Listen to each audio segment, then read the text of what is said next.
Now, the interesting part is this conversation goes on in chapter 15.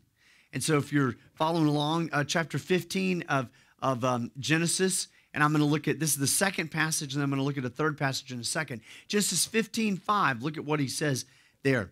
Restatement of this three-part a promise, this three-part covenant that God's just made to Abraham here. And then he takes Abraham outside. So he calls him outside. Hey, Abraham, go outside. So Abraham is outside now. And then God does this amazing thing. He says, look up at the heavens, look up at the sky, and count the stars in the sky, if indeed you can count them. To which Abraham says, oh my gosh, no way can I count all those stars and all of the galaxies out there. And God says, so shall your offspring be. In other words, you have to hit pause here for a second because you have to understand the story. This is a man who has no offspring at this point. This is a man who's old and his wife is old and they've tried to have kids and they couldn't, and they've tried all the customs and they've tried all the superstitions and they've tried all the idols of the household and they've tried all these things in the past back when they lived in their father's house and in their father's nation. And you have to understand, they've been waiting, they've been trying to make it happen, and he had all kinds of questions and all kinds of doubts and all kinds of concerns. And why can't we have kids? And why is this happening to us now? And why all the pain in the world? And why all the hurt? And why is my wife going through all the stuff that she has gone through? And it's amazing to see what happens in the midst of those questions, in the midst of those obstacles, in the midst of those hurts and those pains. Look at what happens in verse 6. Verse 15:6.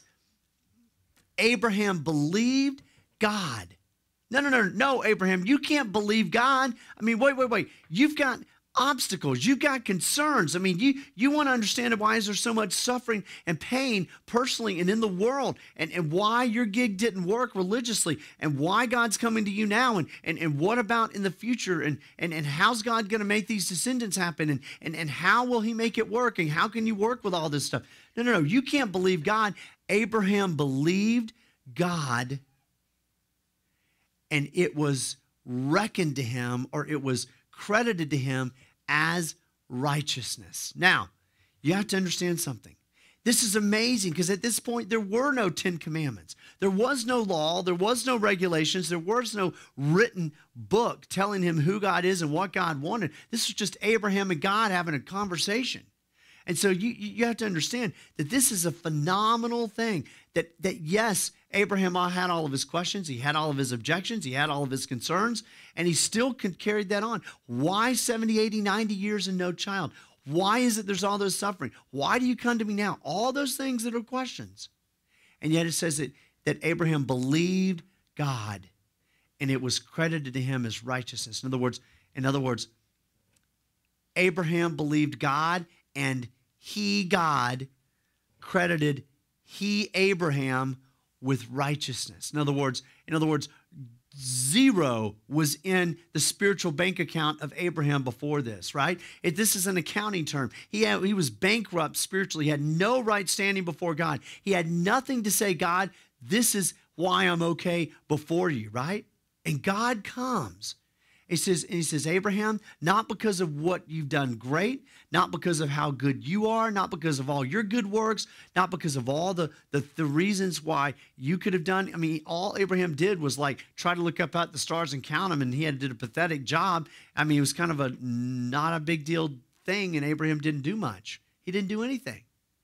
And God says, because I want the world to know who I am, because I want this thing to get kickstarted, because I want to have sort of a trajectory of how the rest of Christianity and the rest of how humanity will interact with me, I want you to understand, today in your bank account, I'm giving you right standing. I'm giving you right standing before me. That's what righteousness is. It was credited to Abraham as right standing. And what was it? It was his belief, and it was God giving a gift. God giving a gift, not what Abraham did.